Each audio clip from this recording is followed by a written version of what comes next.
El renacimiento de la criptografía, presentado por Albert Gili, Pau Llavadó, Ana Rodríguez y Nuria Padilla.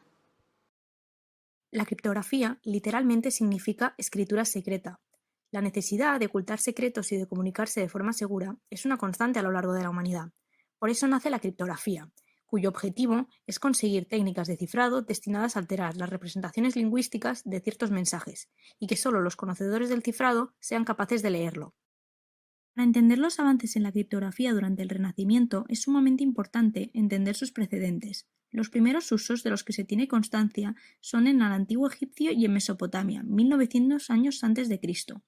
Consisten en pequeñas alteraciones de la escritura habitual para ocultar algún tipo de mensaje. Si miramos hacia la antigua Grecia, también encontramos ejemplos de criptografía. Los espartanos usaban el que se considera el primer aparato criptográfico de uso militar de la historia, la escítala. De la antigua Roma procede el conocido como cifrado César. Estos métodos y muchos más, durante el Renacimiento, vivirán una fase de evolución. Al inicio del Renacimiento, las ciudades del norte y centro de Italia se establecen como potencias económicas. Diplomáticos y embajadores necesitan comunicarse de forma segura. Los sistemas más populares, los criptogramas monoalfabéticos, extremadamente débiles ante un análisis de frecuencia de las letras. El análisis de frecuencia fue inventado por Alkind en el siglo IX. Comparando las frecuencias de los caracteres del mensaje con las del idioma original, se establecen asociaciones. A pesar de que no siempre son certeras al 100%, son de gran ayuda para los analistas. Para evitar el análisis se crearon los nulos, caracteres que carecen de significado real.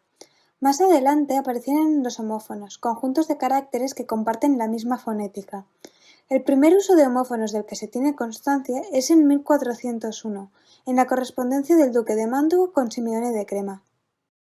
En el siglo XIV, el secretario del Papa Clemente VII, Gabriel de Ladinde, propuso el uso de nomenclatores, palabras o expresiones enteras frecuentes, como nombres propios, que eran sustituidas por un símbolo. Su principal defecto era que si una de las listas de nomenclatores caía en manos de un tercero, el sistema sería vulnerable. Alberti fue un humanista italiano que destacaba en muchas ramas del conocimiento de la época, entre las cuales se encontraba la arquitectura, la literatura y las matemáticas. También fue sacerdote, cosa que le llevó a ser abreviador apostólico de 3 papas, teniendo así una exitosa carrera eclesiástica.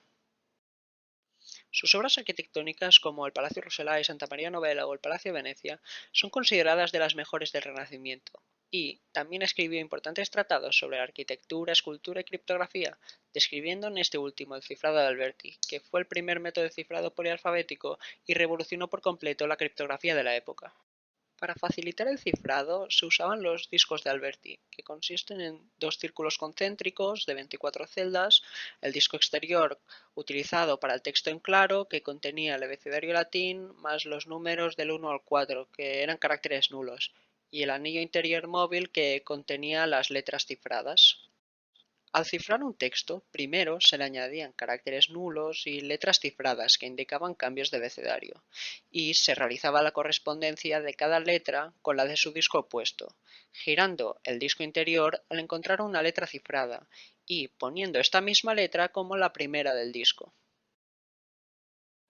Johannes Trithemius fue un matemático alemán que inventó una tabla y un método de encriptación. Ideó la siguiente matriz, la tábula recta, donde en cada fila aparece el abecedario desplazado una posición.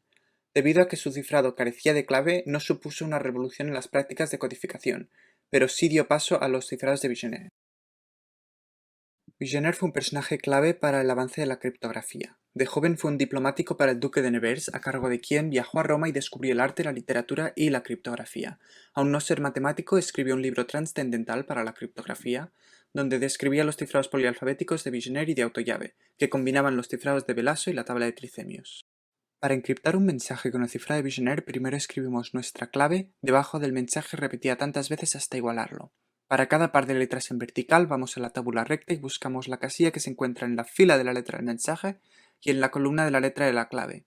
El cifrado de autollave funciona igual, pero después de escribir la clave una vez, escribimos el mensaje original. Velaso fue un matemático italiano poco conocido que creó los métodos de encriptación que luego serían atribuidos a Vigenère. La única diferencia que tenían con los de este era la tabla que utilizaban. La de Velaso tenía 11 alfabetos y la tabula recta de Trithemius tenía 23. Aún así, la tabla creada por Velaso lleva el nombre de Della Porta, otro matemático italiano posterior. Philippe no creó ningún método de encriptación nuevo, pero fue una gran influencia en la historia de Inglaterra. A cargo de la reina Isabel II descifró unos mensajes entre Anthony Babington y María de Estuardo. Estos planeaban asesinarla y que María subiese al trono. Sus acciones pusieron fin a esta conspiración conocida como el Babington Plot. Francis Bacon fue un célebre filósofo, político, abogado y escritor inglés. Uno de sus grandes logros fue la creación de un cifrado, el llamado cifrado de Bacon. Este es bastante sencillo para la época, pero su inmenso poder reside en la capacidad para hacer que el mensaje esté oculto en la propia presentación del texto. A continuación veremos un ejemplo.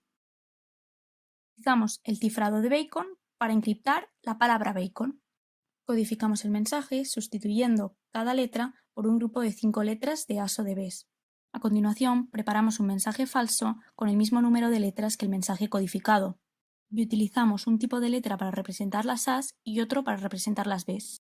Antoine Rossignol fue un criptógrafo y criptoanalista francés que desarrolló junto a su hijo Bonaventura Rossignol la cifra de Luis XIV, también conocido como el Gran Cifrado. Fue considerado el sistema más seguro de la época. El principio de este sistema criptográfico se basaba en la sustitución de sílabas del mensaje original por números, pero incluía nulas y trampas para dificultar su descodificación.